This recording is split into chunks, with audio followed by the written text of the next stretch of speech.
So welcome to the second conversation in the Search for Meaning series. I've explained we've got quite a few more conversations happening as well.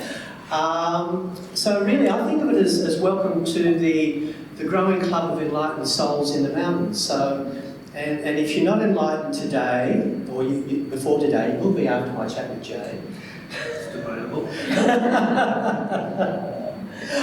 To start off, I would like to first acknowledge that we are on Darug and Gundungurra land and acknowledge the Aboriginal ancestors past and present.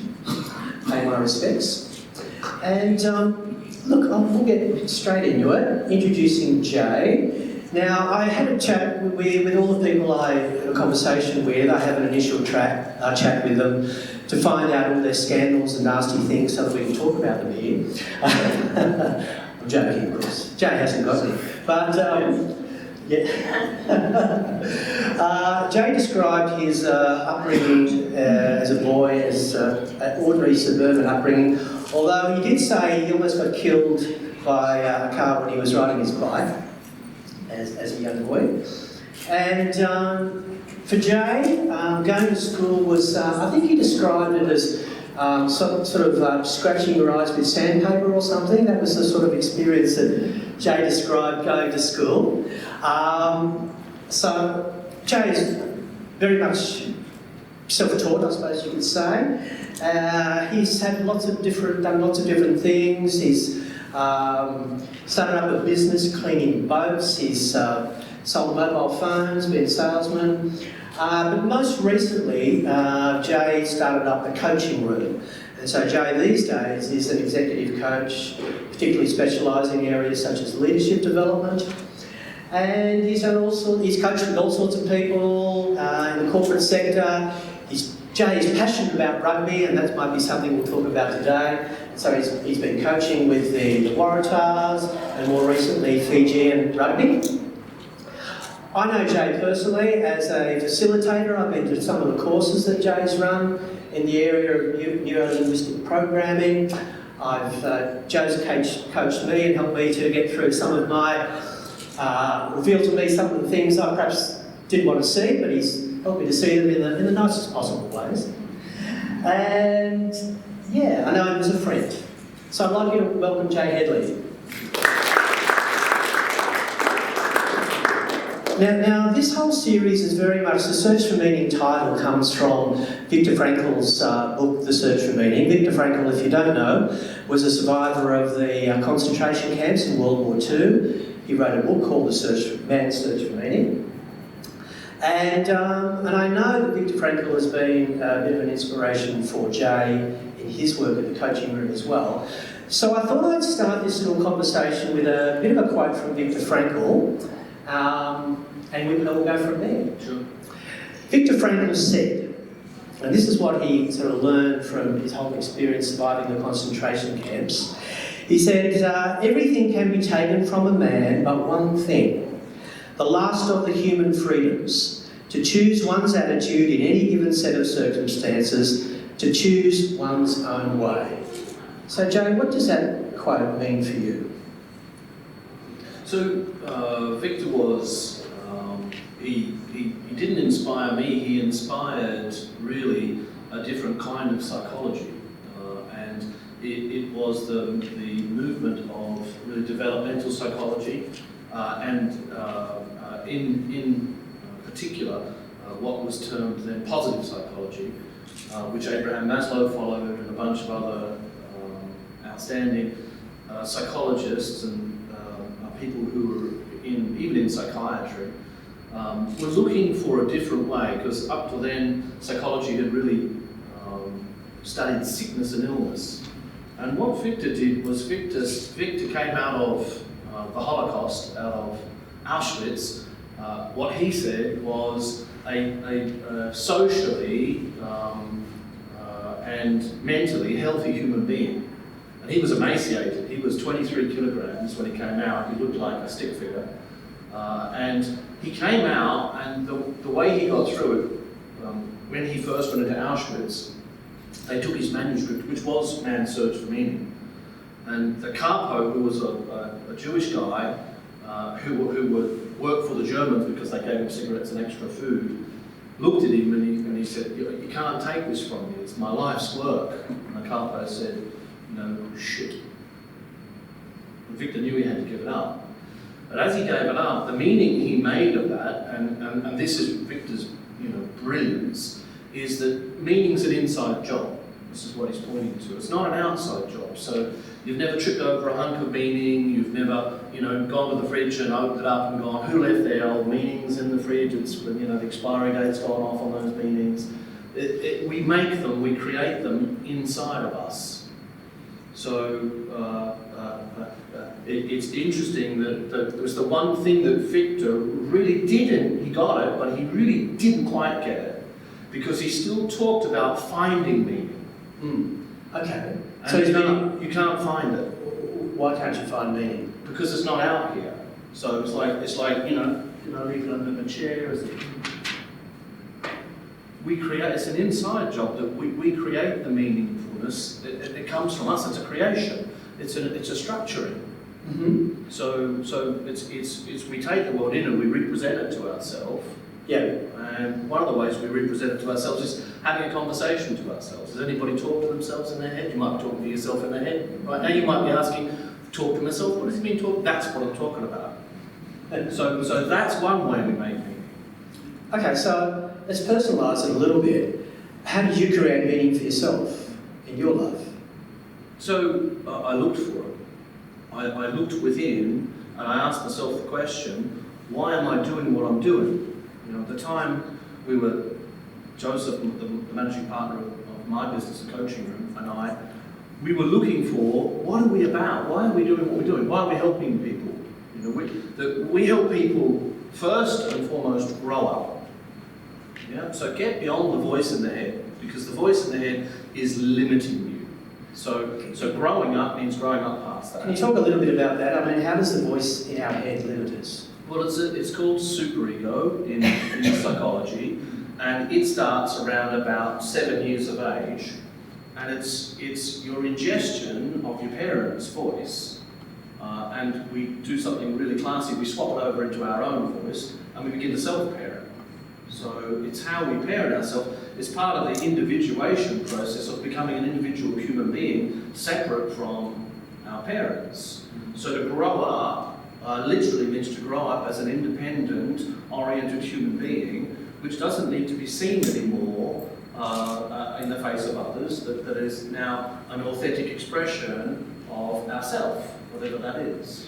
But how did you come to that point where you realised that's what you wanted to do with your life, that was your meaning, that was your purpose? I asked the question, what am I about? What am I about? Why am I doing what? Why am I helping people?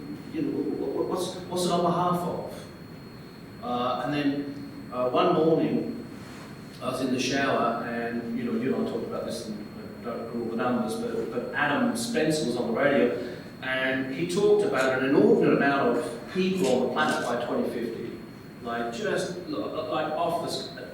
how many? And in Africa alone, it's over I think 4 or 5 billion. And I was staggered by this. I was staggered because all of the stage structures, and there are different stages of development we grow through as human beings, all fight each other. We've got that in Australia politically, we've got that in Australia with the likes of Israel for now, we've got that in the likes of the media, and making other people's opinions wrong. And so, it's everywhere. And I thought, at that time, I think it was about a decade ago, I thought, we may actually not make it as a species. The universe doesn't care, the earth doesn't care, but we care. And so I thought, if we're going to make it, then we need to grow up first and foremost, and then we need to wake up. Mm-hmm. And waking up is what you call enlightenment. We just call it waking up to who you aren't. Who you aren't? What do you mean by that? Well, to stop becoming a somebody, become a nobody as fast as possible. Okay, and what does that mean to become a nobody? So our enculturation is wholly designed around you growing up as a good human being. Mm-hmm. Well, that presupposes you're not. There's the first bit. So we grow up to become a good part of society, to become a good human being.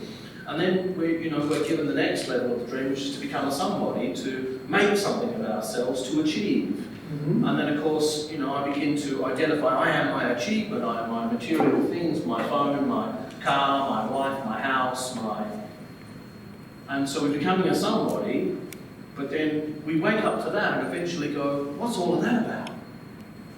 But don't we need that sense of being somebody to motivate us to achieve things in our lives, Jay? I think that it's necessary, but not sufficient. Yeah, what do you mean not sufficient? Well, it's not the potential of a human being to be identified with anything. You're already the universe has taken 15 billion years to evolve you. You're already the highest order perfection of the universe's capacity to see itself, trying to become something. I mean, the universe must sit back, slap its forehead and go, we don't know what. Like 15 billion years and you're bothering yourself with what? And so we're already universally, expressively perfect. We don't need to become anything. You're already it. So why is it then that most people don't understand this and find it hard to realise a sense of purpose and meaning in their lives? Enculturation, we're told that meaning's outside of ourselves and we need to do something or get something to get it. We need to become something, a good human being. We need to make something of ourselves. We need to be successful. And you look at millennials today and it's all about how can I become successful? I know I'm meant to be a somebody, but I just don't know who yet. And how do I do that? And so, you've got a daughter up the back there who's probably enculturated Phil into becoming a somebody. Same as my sons. Okay, so Jay, who are you then? I mean, if you talk about becoming a nobody, who are you? Well, I'm you. No. What do you mean by that? Well, I'm you. The consciousness that's looking out my eyes is looking out your eyes. It just has a flavour of this location, it has a flavour and an expression. Here, it's flavoured as a J, with Jay's experiences and Jay's beliefs and Jay's value systems and Jay's thinking patterns and Jay's identity. But really the consciousness isn't all that. All that's representational. All of that's the mentation, the mental expression of who Jay takes himself to be. But of course I'm not. You're not. And so to become a somebody presupposes you're not already a somebody. Okay, let's explore this idea of sort of achieving our potential, and that's what you're involved in, is helping people to achieve their potential. We've already talked about, and I thought I'd hit you with a few Jay quotes. A few quotes that I've heard Jay over my experiences working with Jay and being part of his workshops and coaching. Now, we've already talked about the fact that problems are an inside job. Okay, yeah. Could you talk to that a little bit more? Because I'm thinking to myself, and I'm sure there are people in this room who have had relationship breakups, and in my case, a redundancy a few years ago, which really knocked me, and financial problems, and all those sorts of things. And those problems do not seem like an inside job when you're going through. I know, right? They don't. They genuinely don't. But they are because, the reality of what's unfolding in a human being's existence for the first, earlier stages of maturity for all human beings are dualistic. So we're constantly comparing our experience with a view of how it should be. Yeah, let's call them expectations. Expectations. Well, human beings, we don't struggle reality. We struggle that reality doesn't meet our expectations. I can remember another quote here, another Jay quote here. Expectations are a whole shitload of disappointment, Jay. I think you said that. Disappointment. Future disappointments in disguise, right? Because you see, in that moment, I don't know if there is a God, but let's say there is. You're playing God, going, well, the universe, the reality should bend to my will. Well, Alfred Korzybski, in his Science and Sanity, called that unsane.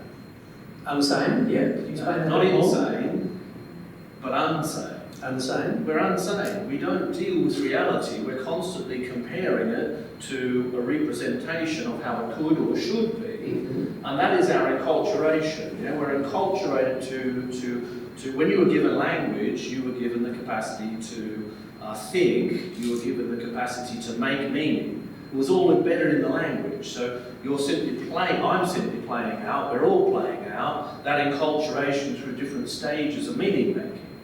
And so as we mature, not on the outside, but on the inside, as we mature, then our stage and internal stage structures change, and we get a broader and broader and broader capacity to be able to see reality and also see the construct nature of how we compare what is happening to how it should be happening. Okay. Another Jay quote. A couple of years ago I had a fantastic week. I won a prize for my writing. A song that I wrote was being performed at a choral festival down in South Australia, and I was having a fantastic week. And I emailed a few people and said, "Oh, look, I'm celebrating, I'm having a great time." And Jay emailed back, he said, "Phil, don't let any of it in, success or failure." And I thought, I sort of knew what you were getting at, but I thought, we need to celebrate, don't we? It's not a matter of celebrating. Don't attach yourself to it. Don't now identify with that. And that's letting it in. It becomes the ego wants to grab it. And the ego is your self-image, and it wants to create. So for example, our self-image is running when something happens to us during the day. It wasn't ideal. We're going to sleep.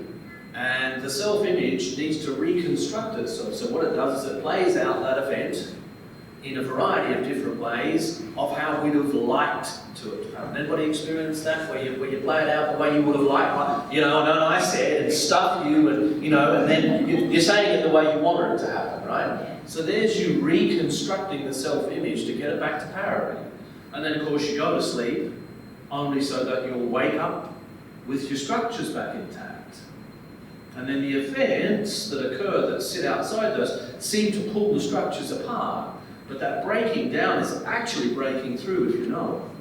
And so it's the opportunity when things go wrong to break through those structures of how it should be and how it could be and how it ought to be and why isn't life and that's not fair and all of the stuff that we struggle. We don't struggle reality. We struggle our inner version of how it should be causes us our pain, our suffering. So your success, yes, I'm successful. Well, that's just a loss in the future. Damn it, how could I have lost? Yes, I'm successful. I'm successful. Whereas it was simply an expression of who you are in that moment. It says nothing about you now. You won a wonderful prize back then for something you did back then. So you see, let it go. What's the emergent potential of you now?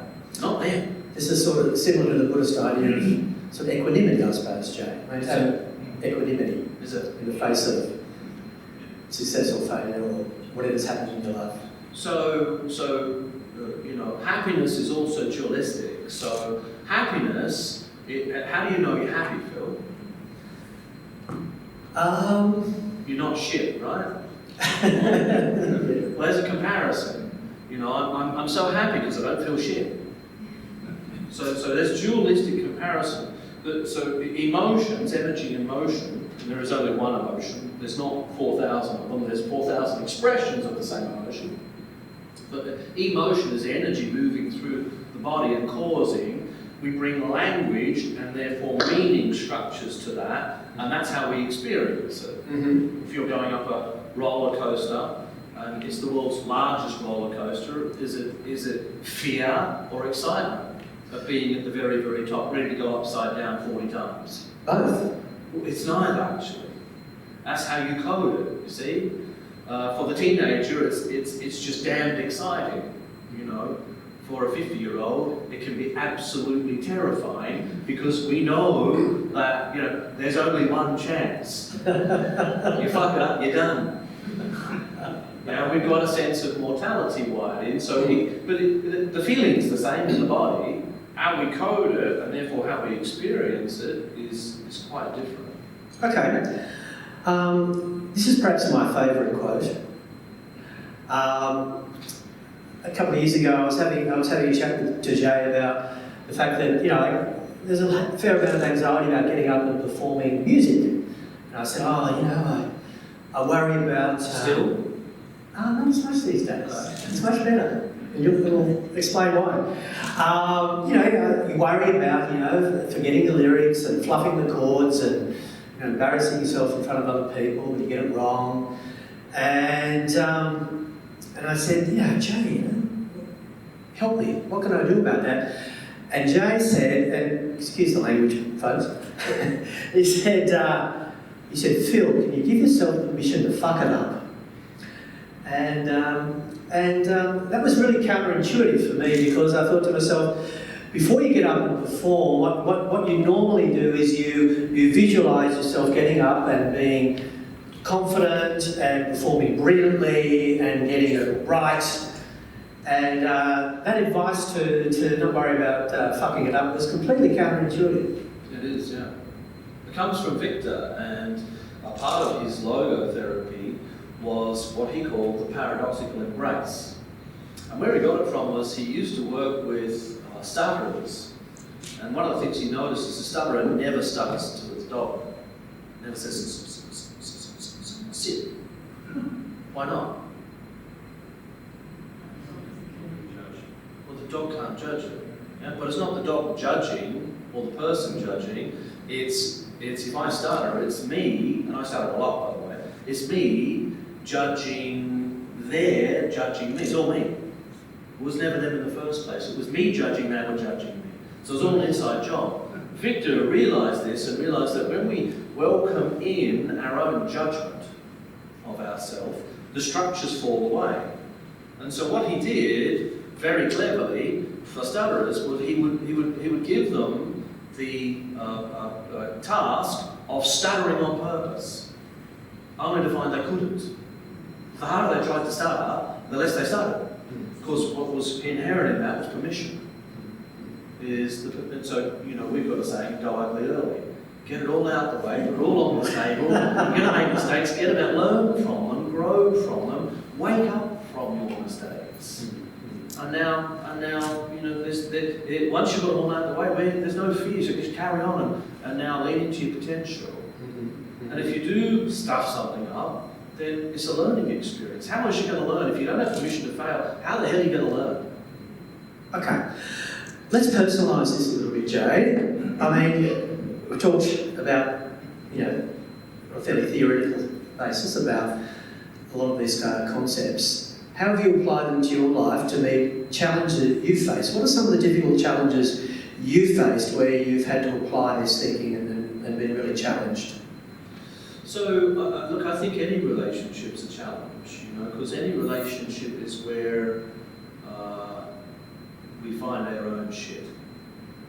And it's only in relationship with another human being, because of the way our psyche works, that if meaning is an inside job, I've got no idea what you mean when you say something, because I've got to wash what you're saying through my meanings.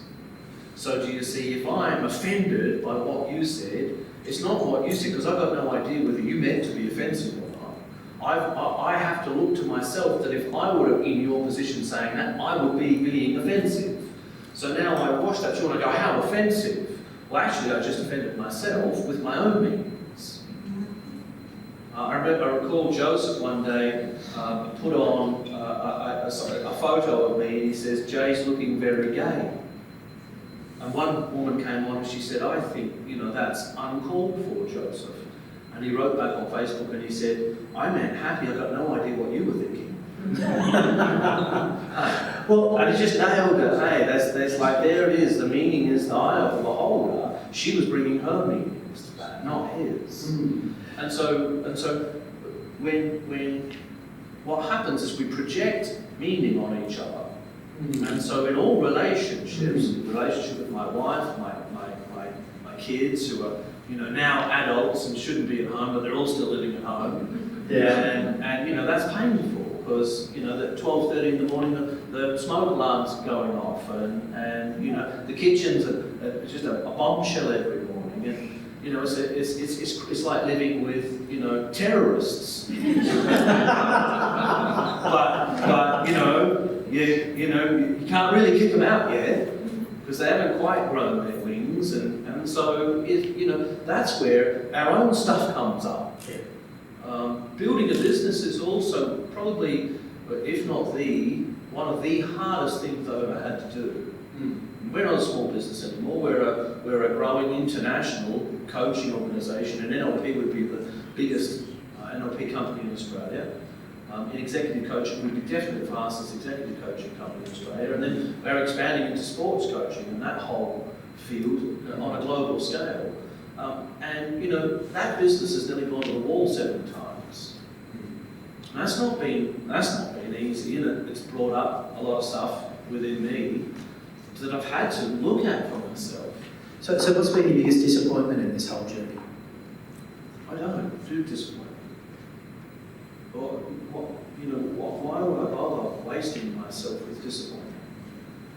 I think if I have an Achilles heel, it's frustration. Yeah. And so, what's been my biggest frustration is getting myself out the way, and the inability of me to do that as a human being, and my ego keeps continuing to step in and get itself in the way. That's the biggest frustration. Can you give me an example of that? Well, in the face of one of my children doing something ridiculous, frustration comes up and it gets directed out there. I know it's got nothing to do with them. And so now I find myself expressing frustration. I don't need to be frustrated with it. And then I catch it up, there's frustration about my what am I doing? And so it could be anything. But being a human being is not easy. We didn't come with a roadmap. When I popped fresh out of mum, there wasn't a manual that popped out straight after me that said, all right, how to be a human being, 101. You said something interesting a moment ago I want to come back to, and that is the idea that we don't offend other people, people choose to take offence, which is more or less what you say. And I'm thinking of the whole Israel Folau thing, which you would know very well, having worked with the Waratahs, and all the talk around hate speech and racial discrimination and so on. People do get offended. Okay. Don't they? They talk about young people who do get affected by that. So it's very real for a lot of people. Is it them offending themselves? They are taking offence at what other people have said, whether it be racist, whether it be about their sexuality. That's very real for people. Sure. So if we look at the Israel thing, it looks different through every stage of development. There are some 9 stages of human evolution, developmental psychology, that we go through as a human being. And there are 9 meaning-making structures. The average human gets through about 4 or 5 of them in their lifetime. Yeah? 9 available to us, an average human being gets through. So let's just go through those 4 or 5. So, if I'm egocentric and the world's all about me, then, I'm not going to care about that. I'm going to say what I'm going to say, and if you choose to offend yourself, then, stick out the bum, I don't care. Then the next stage of development is about the truth drive and belonging, is where religion sits. And so, I am looking for a place where I can connect with like-minded people, and I can be seen, and I can be accepted, and I can be accepting within these groups. And so we form tribes, if you like, groups. Then they're going to see that. They're going to see that. Well, it's perfectly okay for Israel to have his viewpoint, and from their reality, there's lots of truth in that. From the next stage of development, which is scientific, rational, logical, it's actually not okay. It's not okay to say because it is offensive. The next stage after that is 4th person perspective, and for them, it isn't okay. For that to be said. It hurts people. And there's some truth in that. The stage above that, from the 5th stage, 5th person perspective, well, they're all right. Actually, all of them have got some truth in there. But the truth that is being revealed from a 5th person perspective by someone like Israel Folau is that we are not educating our children in how to have a strong, healthy ego and to not allow in what someone says. And we know it because we give them sayings, sticks and stones will break your bones, but names will never hurt you. We share it because there's wisdom in this, that little moment. We're not educating our children in differences. We're not educating our children in and particularly, let's say, gay children. I would put much more of a burden on media than I would on Israel anyway, because Israel was just originally speaking to one human being, but on a public forum, which the media grabbed and then sensationalised for its own desires and purposes, and then did it a second time. That we aren't educating our children and the people around them that differences is okay. Being gay is okay. It's not something that you need to bother yourself about. And so it really highlights we've got a lot of work to do in our society in expanding understandings and awareness. The fact that one person can say those kind of things and people can feel isolated tells us we've got a societal problem, not an Israel. Now, another major problem in society at the moment is increasing anxiety that people are feeling about the uncertainty of life. Okay. That's a very real thing for people, okay. That anxiety. How would you work with people who are experiencing that? So anxiety is a strategy. For most people, when we get into it, that actually they don't get anxious about what's not possible. So actually, anxiety is your potential arising. We've learned to code it with fear. But a couple of things, and it's a strategy. You can't do anxiety without looking into the future. Well, the future doesn't exist. You're creating it in mind. So there is no future. You've never had a tomorrow. You've only ever had a now. We project into the future, and then we forget that we are resourceful and have resources to be able to handle all kinds of things. We leave our resourceful self behind in that projection, and then we imagine that's the truth, that's reality. Well, that's how to freak yourself out 101. Because your mind can imagine anything. It can code and imagine all kinds of, future things, but they haven't happened. The chances of them happening the way you're imagining are so slim that it's at best a possibility, but it's always in the face, dualistically, it's always in the face of the possibility of not that actually. And if there wasn't that possibility, you wouldn't bother yourself. You wouldn't have anxiety. Because let's say I'm going to public speak tomorrow, I've got terrible anxiety about it, I'm worried about tanking. Well, there's also the possibility that I'll nail it, do you see? Without that possibility, I can't have failure, because failure is only ever in the face of success. So actually, what anxiety is pointing to is the potential of the success of you if only you listen. But it's an everyday experience for lots of people. I know, right? Well, there's lots of potential there. There's an immense amount of potential in us where we're future projecting, and now we're imagining that the worst case is going to occur, not necessarily the best case. Or we fear losing the best case. That's actually, and that's your potential, right there. If you can see that your anxiety is actually paving the way for the very, very, very best of you, if only you'll lean into it, you can actually find out where it is you need to focus and what it is you need to learn to get there. Okay, let's change tack a little bit. You are passionate about rugby, and I've sat with you watching the All Blacks play Australia and seeing you in an altered state of consciousness, shall we say.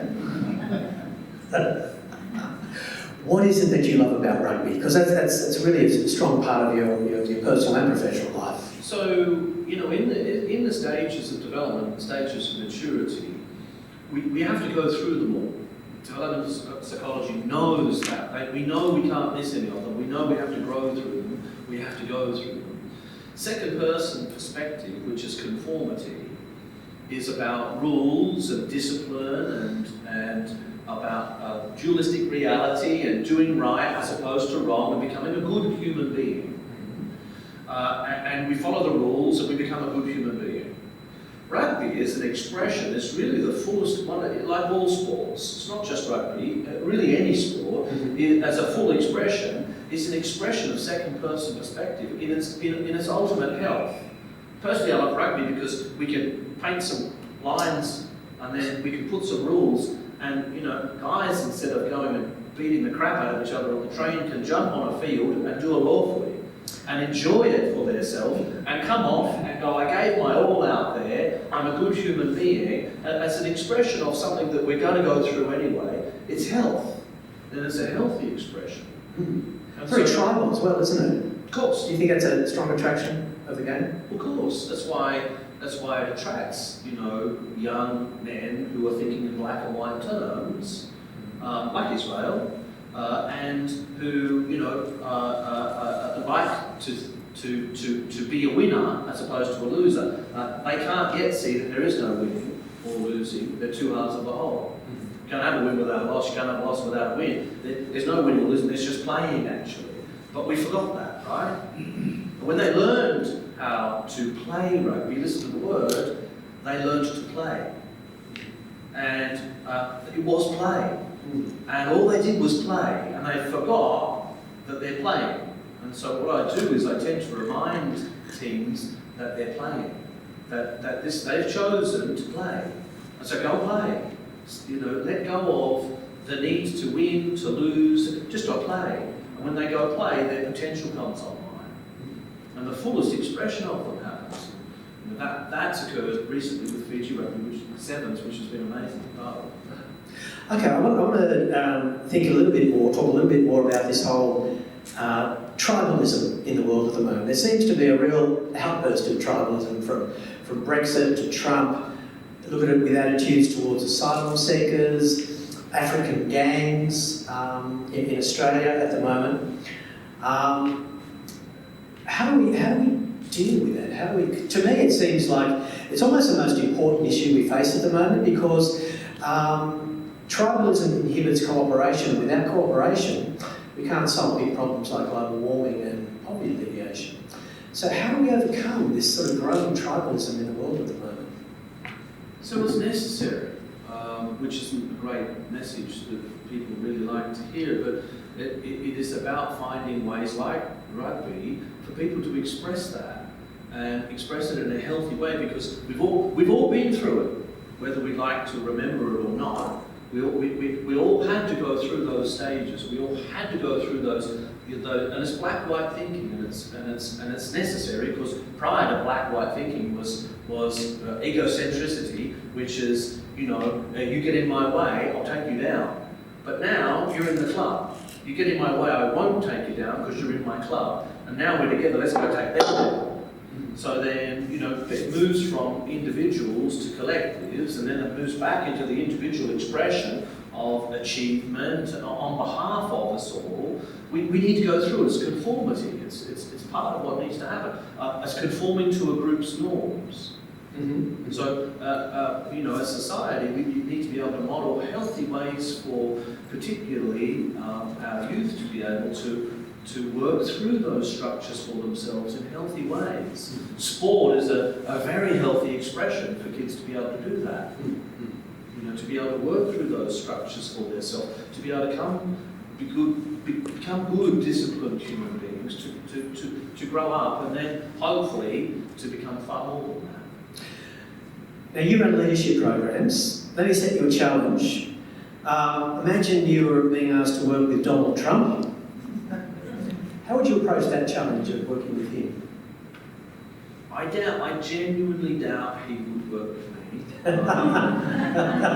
think that I would probably scare the shit out of him, because he's late stage egocentric, and that stage development doesn't like feedback, and it doesn't like the truth about itself, and it projects it out there. Projection, another word, shadow. It's had a bad rap in my view, because unless we can project. Shadow, can you just explain that a little bit more? Well, there's nothing Anything you see in another human being that you don't like is you see. So that's projection, and in the moment. And I'll give you an example. I was getting into a lift. We're in Chiefs Grounds. Two gay guys are in the lift. And one says to the other, only them and me in the lift. One says to the other, he says, "Oh, she's so judgmental." And his friend goes, "Oh, she's a bitch." And the doors opened at the 29th floor, and I hopped down and I turned around and said, "Of course, that's a judgment on your part." And then the doors closed. And so that's projection. That's how we do it. We do it in the moment where we're projecting out on other people what we're doing. And it's actually an expression of health, because if we can't do it, and we can't reconcile, because our stage structures haven't grown to the point where we've been able to reconcile, we can't reconcile the two component parts of us, is where mental illness comes from. If I've got two parts of me and I can't project one of them out on somebody, my psyche can't take ownership of those two opposing parts, then often it'll split. And we'll get multiple personality disorders, we'll get bipolar, all of those kind of structures come from, I have an inability to deal with the structures arising which are in polarity within me. I remember one of the most insightful activities I did in one of your workshops, where you asked us to write a list of the things that really piss you off, as a way of then reflecting on, well, how is it possible this is me I'm seeing? How is it possible this is me I'm seeing? So there's a good exercise for you when you go home tonight, everybody. Write an extensive list. I wrote about 3 pages, actually, of things that really piss you off. So Donald, I doubt, has the development to be able to be with the truth of what's going on for him. And so his ego projects it out there, and fake news is a beautiful example of that. And it just becomes now something that his ego can deal with, which is fake news. It's not real. And so it's childlike, because this is what we did when we were kids. We couldn't handle taking ownership of the shame that was associated with being seen like that, because it didn't match our self-image. So it had to get projected out there in order for us to maintain health. It just so happens that the Donald is a human baby. From a stage structure perspective, really immature actually. And so, I look at that and the trauma that he must have had in his upbringing to at his age should be fourth moving into fifth person perspective, and his first moving into second. Compassion arises for the guy, because the life he's had to be able to hold those, maintain those structures of identity must have been immense for him, and to get caught at the early stage that he's gotten caught up and become successful is just a miracle. That most people who get caught at those stage structures end up in jail as adults, which I've no doubt my wife says he may. So what do we need to do then in order to move beyond this sort of tribalism we're experiencing in the world, and in order to overcome the challenges presented by people like Donald Trump and other leaders like Putin and so on around the world? What do you see as the way forward? Embrace difference, stop rejecting it. So a rejection of what is already a rejection isn't an answer. And so, Mahatma Gandhi was really of the mind, and somebody who was fifth moving into sixth person perspective in the world, and a guy called Sri Aurobindo. It's like, you cannot take the problems that are created at the level and trying to find solutions at the same level. And that's how we move stage structures. And so it's, there needs to be more awakening to difference. The differences, we know, differences are beautiful. Are there implications for how we educate our kids in schools? I don't know, because I'm not in child education. But I certainly didn't learn about, that, I grew up an ego that I then, if I was going to continue to grow, needed to begin to shed. I didn't learn that. So it wasn't gifted to me. I didn't realise that the self-image that I had created of the ideal self was really my own suffering. I didn't realise that. I had to find it out. And so I was kind of lucky in that I chose a field where that kind of presented itself to me and became obvious. So it's not easy, but really, being open to differences and instead of shutting down differences and looking at how do we express those differences in healthy ways and finding and being open to is part of the awakening process.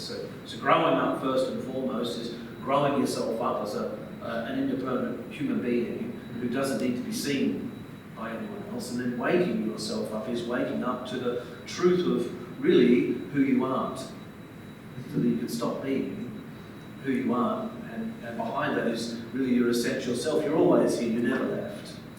So for people sitting here today, talking about being who you aren't, what's something practical that people can do to move towards that? Stop bothering yourself with what you think other people think of you. Because it's actually you doing it, not them. And the sooner you can wake up to the fact that what you're protecting or defending isn't real, then the more access to essential joy as an expression you'll have as a human being. There's no attached to doing anything or being anything or becoming anything. You're already it, trying to become it. So when I say the universe must go, where did I go wrong? 15 billion years I've created, a human being that can realize itself, with self-reflexive consciousness, and you bothering yourself with what you aren't. I think that's a really nice place to stop and open it up to questions from you. So have you got any questions for Jay? He said lots of interesting things, and you might be even things that might be confusing or you're not clear about, or confronting. Anybody got any questions or comments? I understand how we create our own reality, and I also understand that all things in the universe are equal. And if you want to take the hard line, for example, from Kierkegaard, there is no meaning. And I find that a fairly harsh way of looking at life, because we are imbued from birth, and I suppose this is what differentiates humans, is that we have hope and empathy. My question, I think, is, in our construction of our own realities, how do we maintain that sense of hope and empathy, which I see as being driven out of the world by tribalism, cruelty, greed, and just to kind of complicate things a little bit more, when you're looking at Maslow's hierarchy and you've got self-actualization at the top of that, we're all moving towards that stage, but it has different meanings for different people. So all the time we're searching for meaning and we're moving towards meaning, but if you take that away, and I believe everything that you've said about meaning, if you take that away, then we might as well not get up in the morning. So how do we synthesize that and become healthy human beings? Okay, so hope is a dualistic structure that has to maintain fear in order to operate. So hope presupposes fear. If you have hope, you fear that there isn't actually any, and so to know that there's hope, you have to know fear. So there's the first bit. Then if meaning is an inside job, then we can make what occurs out here as meaningful as we like. And as we grow into self-actualization, and Maslow's hierarchy of needs is probably the most misunderstood model on the planet. It's a developmental model, and it's simply as we satiate those needs, they don't go away. but we enable ourselves to move to the next stage of our thinking structures and focus on different things. And so we go from being egocentric and bothered about our survival to being unicentric, and then the world becomes about more than us.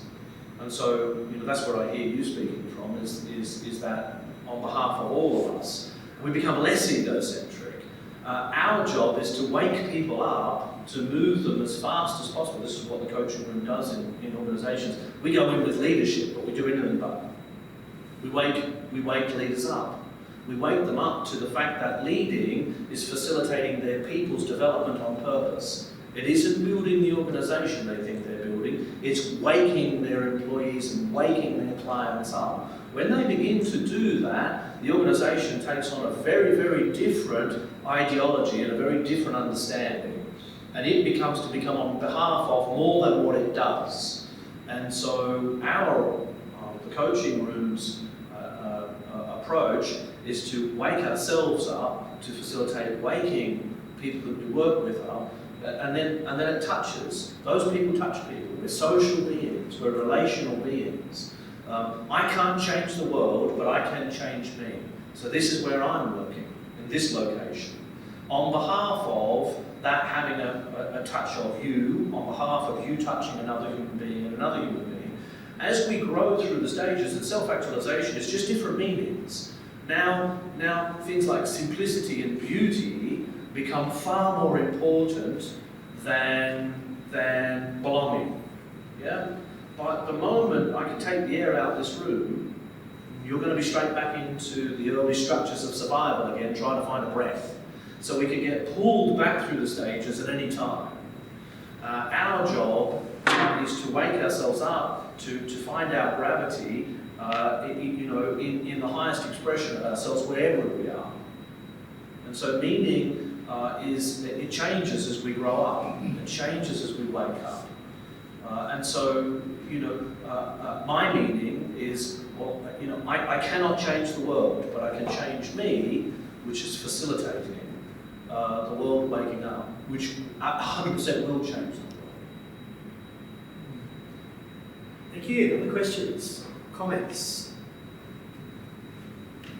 Dolores? Well, many years ago, I met the man himself, Viktor Frankl. It was somewhere else. And I do remember that the school of therapy that was prevailing at the time was psychoanalysis, which works mainly on weakness. So for me, it was quite revolutionary to hear Viktor Frankl talk about changing the model, shifting it upside down. However, weakness still exists. Okay, only in the face of strength. And you can't really dress it up as strength. You've got to really come to terms with it. Okay. But what would you say about that? People who are really sick, you spoke about mental illness. I could actually challenge that model of mental illness because there's genetics as well coming into play. Sure. Then there's also other diseases, although there's another school that talks about illness starting with depression. But what do we do with weakness? And there are other kinds of weaknesses as well. Do we just ignore it? Oh, hell no. I mean, it's part of our humanity. It's part of what makes us human, is our imperfection. And, you could call it weakness. I don't call it weakness. I call it all part of being human. You are perfectly imperfect, as you are. And, we're all flawed, deeply, as human beings. So there's a place for, remedial clinical psychology. There's a place for it. And it's working with illness and sickness. From my experience, it's just not done very well.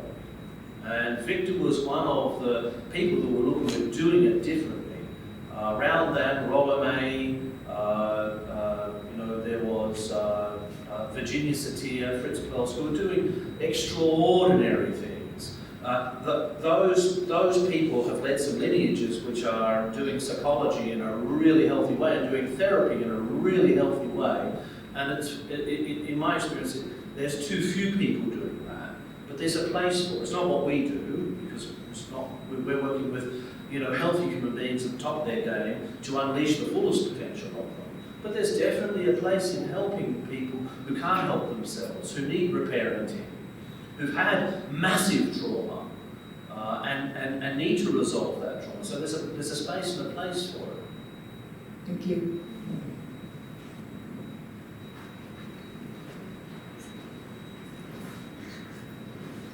Earlier on, I listened to you making some comments about having to project aspects of our being so that we can learn a bit more about ourselves, and two, as part of the process, I guess, of self-realisation, which I think is what you've been on your talk this evening.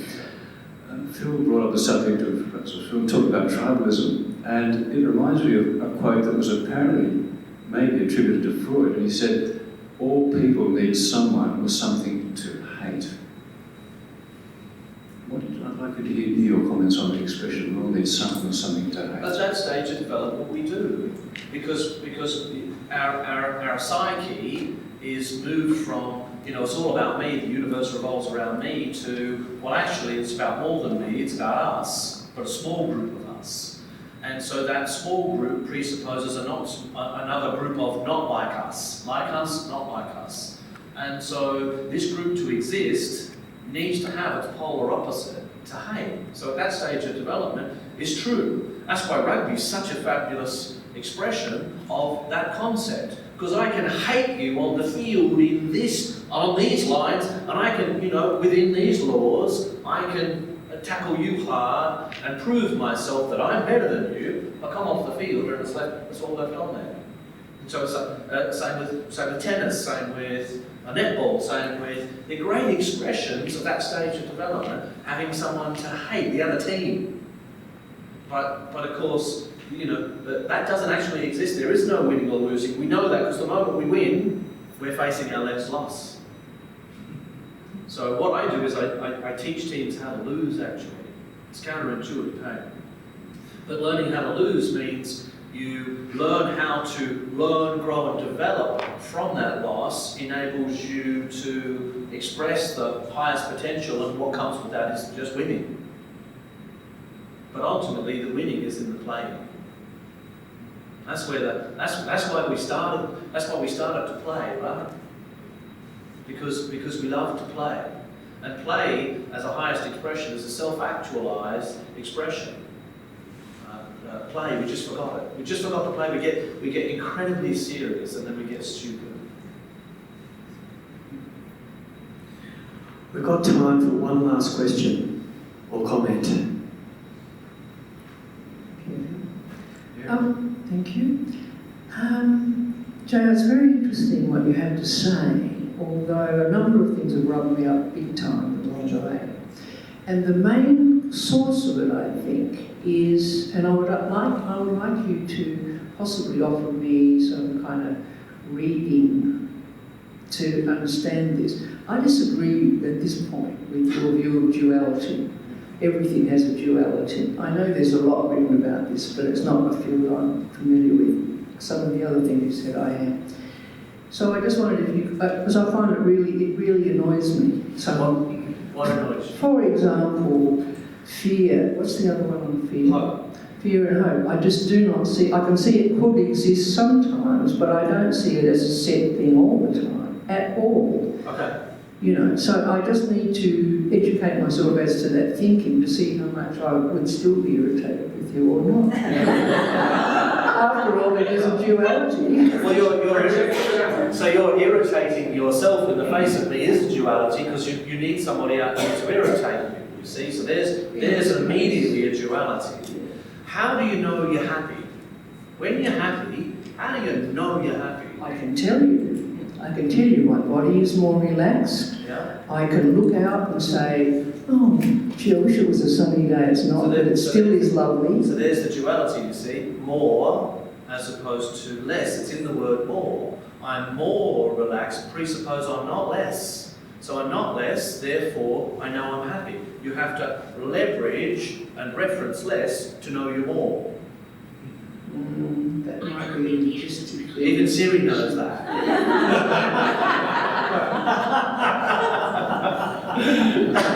She often pops up like that. So duality is we are relational beings. We're constantly comparing things. So to know that I am in fear, I have to reference. I am hoping that what I fear won't come to fruition, to know how fearful I am. And so they are arising, they're necessary, but they're not the highest expression of you. So the highest expression of you doesn't need to hope because it's not bothered with what it isn't. It's not bothered with what it needs to become or how it needs things to be. It is simply present. And so presence is grounded in this moment without comparing it to another. Now there, when you're able to, and you'll have had this, when time and space receded and you fell into flow, you'll have had it where you lost yourself and you were present in the moment. There's no self bothering itself with anything in that. It's just you expressing yourself in this location at this moment, here and fully available. That's where that's right there is where your potential exists. Right at that point. And then what flows from that is what we call essential elements, which is joy, sorrow is an essential element. They're not about anything. They're just expressions that arise as part of reality, not about reality. They're not structures about it. They're arising from within it. Because you are reality. Your reality waking up to itself. And so you're not separate from it. And so duality, we think of ourselves as separate, but we're not. Thank you. We've come right up to 3:30, so I would like to thank Jay for his stimulating and provocative conversation today. Can you give Jay a round of applause? And thank you for coming today and for your questions and comments. I think it's been a really interesting discussion, Jay. Give yourselves a round of applause. Yes. So, Jay, are you happy to hang around for a little while if people want to come up and have a chat with you about stuff? So if you want to have a chat with Jay, he's going to hang around for a little while. And just to let you know that the next conversation will be in August 25th. There's some green flyers that Lulu's holding up with Mary and Jude.